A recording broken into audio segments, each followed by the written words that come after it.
The illegal wildlife trade has long been reported as one of the most prolific crimes in the world, worth billions of pounds annually.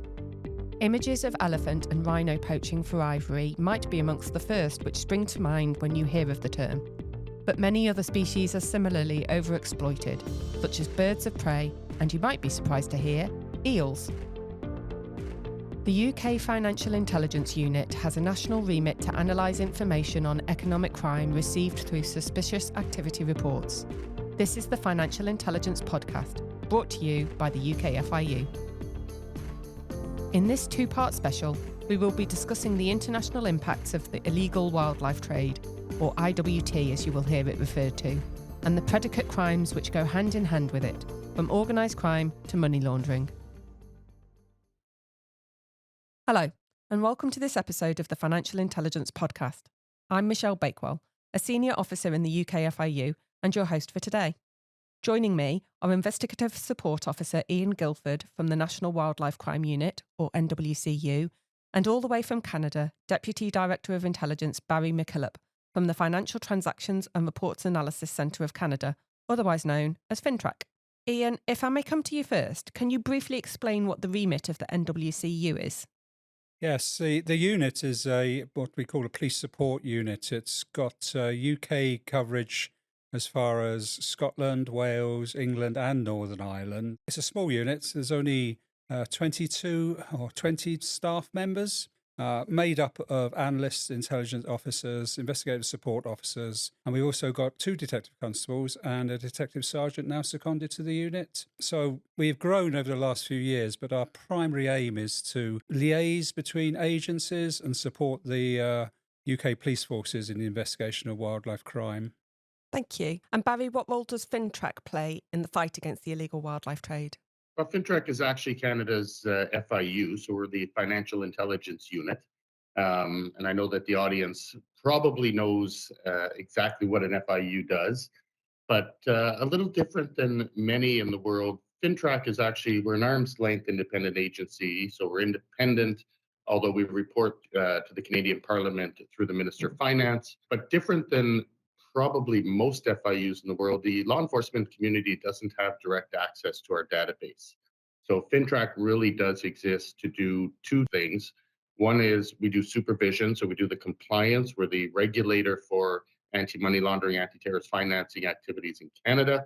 And we're also the financial intelligence unit, and we produce actionable intelligence for our law enforcement, national security, and other partners, both domestically and internationally. I think somewhat unique as well. There aren't that many FIUs in the world that receive threshold reports. So in Canada, we receive all reports, large cash transactions, electronic fund transfers, over $10,000 in or out of Canada or into a bank if it's a cash transaction. So that is a little bit unique in terms of the electronic fund transfers. And as of a couple of years ago, we've also started receiving reports from virtual currency dealers, which is also a unique report for us, as it's only started coming in a couple of years ago. And it really does give us another view and another point of view into anti-money laundering, anti-terrorist financing activities and the use of virtual currency. So it's quite interesting in terms of what we can pull together as actionable disclosures for our partners to assist them in their investigations. Now, in the most recent strategic assessment of IWT produced by the UK FIU, the term IWT is explained as the sale or exchange of animal or plant resources and their derivatives, such as skins, any product made from or including a wild animal or plant. Although today we will be looking solely at animal species. The majority of species affected by IWT are protected under the Convention on International Trade in Endangered Species of Wild Fauna and Flora, or CITES. CITES is a global agreement to both regulate and, as needed, ban the international trade of species which are under threat. Barry, can you tell me which types of illegal wildlife activity are prevalent in Canada? Well, we have a very biodiverse country. So our reporting is actually showing that we have a significant involvement, I think, of organized crime with respect to wildlife trade in Canada. And it's both as a source country, we're also a destination country, and Canada can also be a transit country, both for illegal wildlife as well as the money that's related and linked to illegal wildlife trade. What we see is in Canada, mostly bears, for example, where we'll have bears that are illegally trafficked for their bile, their gallbladders, and other parts used for traditional medicine market, as well as baby eels. The elvers are quite popular, and we see a fair number of elvers and eels that are being transported to Asian markets for food. We also have walruses, narwhals. We have quite the biodiverse species in Canada that are being, unfortunately, illegally tracked and illegally trafficked. In light of that and seeing that as an issue and the links between cross crime areas that are linked to organized crime, last year FINTRAC launched a very innovative international public-private partnership to address this issue. It's called Project Anton, actually, and Project Anton was named after Anton Mazimba, who was the head of security at the Timbavati Private Nature Reserve and a global conservation technical advisor, who was in fact murdered for his commitment to protecting and conserving wildlife. He was actually gunned down in his own driveway, and both his wife and one of his children were also shot. The wife and child survived, luckily. Unfortunately, Anton did not. And we were fortunate to be able to use his name for our project to address this issue. And it was quite interesting when we wanted to launch this and we started to talk to international partners about their involvement in this. It's led by Scotiabank, which is one of our big banks in Canada, and supported by the Royal Foundation's United for Wildlife Network, obviously FINTRAC. AUSTRAC is involved, which is Australia's financial intelligence unit, the UK Financial Intelligence Unit, National Crime Agency, the Western Union, Environment and Climate Change Canada, Fisheries and Oceans Canada, RCMP, our Canada Border Services Agency, and the South African Anti-Money Laundering Integrated Task Force. And we've had other partners join since we've launched our operational alert in support of Project Anton. It really is quite an international and innovative approach. It's based on our Project Protect, which was our flagship public-private partnership to address human trafficking for sexual exploitation that was launched in 2016. As we did with Project Protect, we launched and created an operational alert, which actually provides financial indicators related to the illegal wildlife trade. These indicators are used by banks and other reporting entities around the world now to really flag transactions that are related to this crime so that we can go after the money. And it really is about following the money when it comes to illegal wildlife trade. It's linked to a number of other organized crime activities, such as drug trade, human trafficking, and others. And really, the financial transactions give us another view and another way into having law enforcement track these groups down and hopefully intervene and stop the illegal wildlife trade, as well as other activities that they tend to be involved in. So I think as a direct result of the increased attention to the topic, we've seen a significant increase in suspicious transactions reports, for example, in Canada. We've done already over 50 disclosures in the last year. These are financial disclosures to law enforcement, both domestically and internationally, in support of their investigations. So not only are we seeing the wildlife in Canada being trafficked and being illegally traded, but we're also having a new sight into the financial transactions related to this crime. And it's been of significant support and use for law enforcement in attacking this type of crime. So that really is the results of Project Anton, and it continues to grow, and we continue to see other countries that are interested in joining this public-private partnership. And we've also created an FIU toolkit, which has a number of indicators, a number of words and related species that should be looked for when they're monitoring their transactions through their banks. Wow, that sounds like an incredibly broad scoped project. Thank you. Bears and narwhals are obviously not something that we have to deal with in the UK. So how does that illegal wildlife activity that we see in the UK differ from Canada, Ian? It's funny you should say that. You'd mentioned bears and narwhals. We might not be a source country for them, but we have seen them in trade within the UK, and some coming from Canada. I recall picking up some polar bear skin that originated from Canada, although when it was checked, it turned out to be Arctic fox and not polar bear. So even the seller was duped. I think the easiest way to describe it within the UK We deal with it by way of priority areas. It's an historic progression. We used to be very much look at wildlife crime as firefighters. So when an incident come in, we'd go and deal with it, step back, next incident come in, and so forth. And it was decided that we really had to have priority areas. In this arena, the international wildlife trade and CITES is one of the priority areas. Just for the record, the other areas, they are raptor persecution within the UK, badger persecution, poaching and hare coursing, strange one, freshwater pearl mussels. But as I say, CITES is the one that is a priority area for myself and for a lot within the unit. What we have as trade, well, we're both same as Barry said, source and consumer country. As a source country, our main target areas are birds of prey, and in particular, the illegal laundering into the wildlife trade of peregrine falcons. They're very highly sought after from the UK and demand high money. There's a lot taken from the wild and laundering of those birds into the captive market. And there's a high demand for them over in the Middle East countries for flying and for racing in those parts of the world, and some very good money paid for wild-taken birds.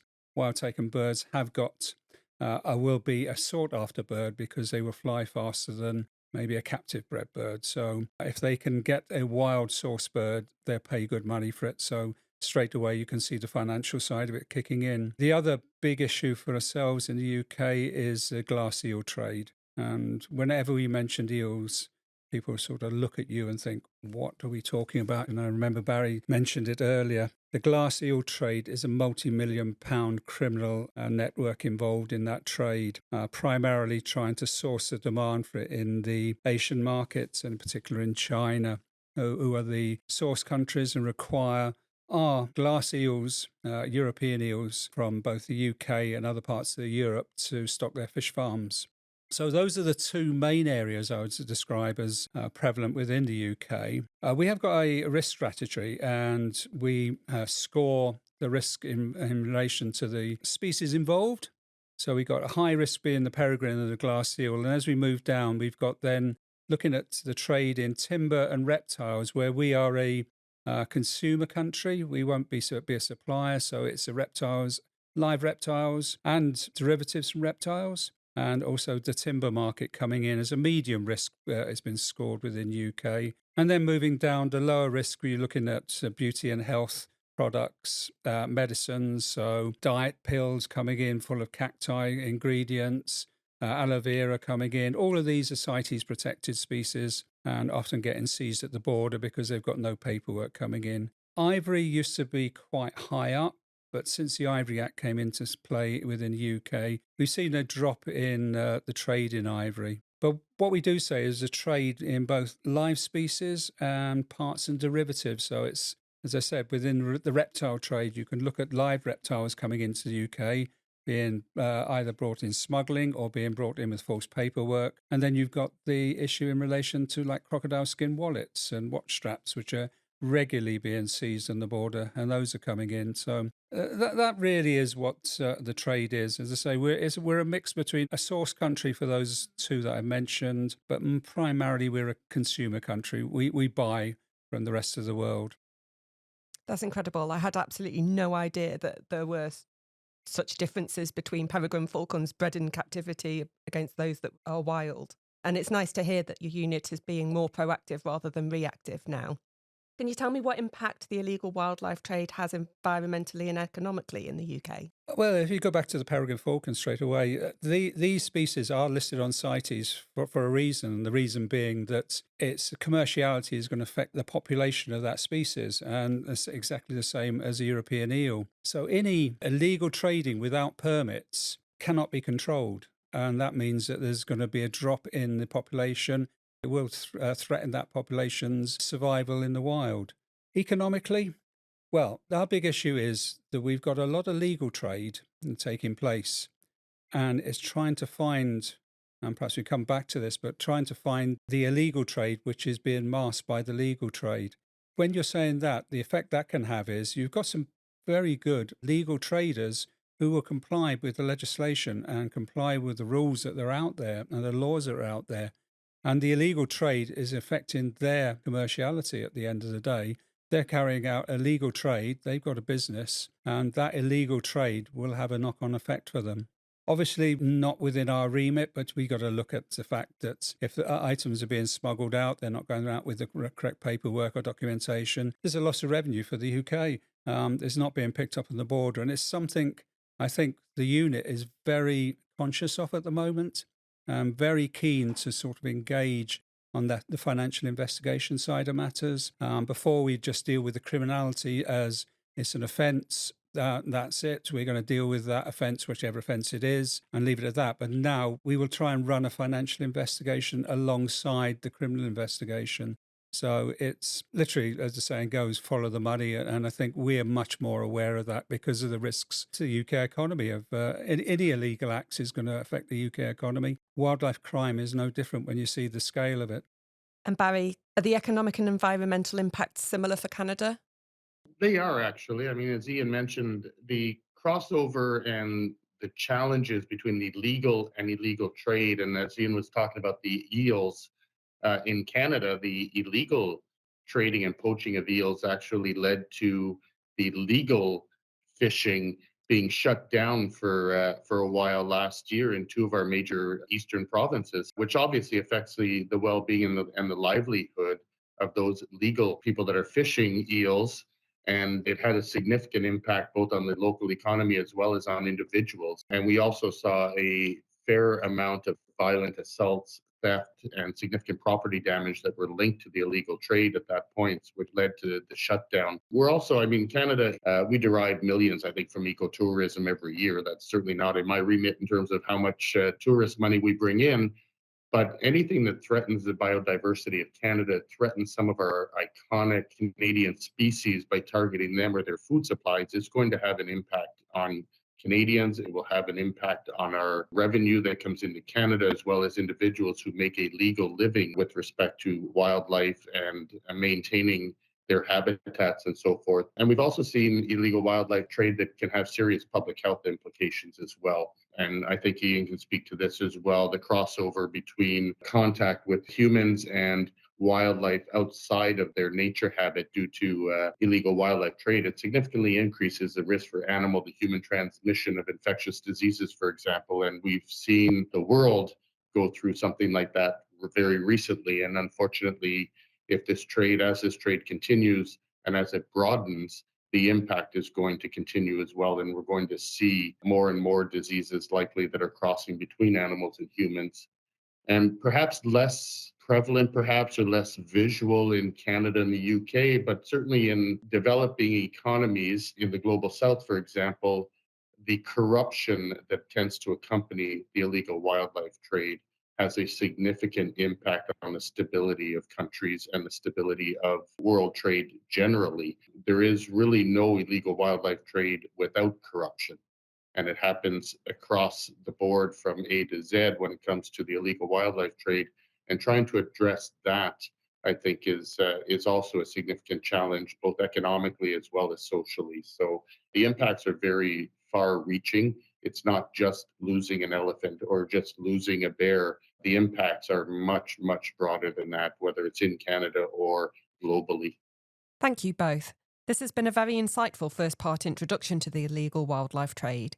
In part 2, Ian and Barry will be highlighting the predicate crimes associated with the trade, key indicators for reporters, and the importance and value of international cooperation in tackling this global crime. I hope you will join us.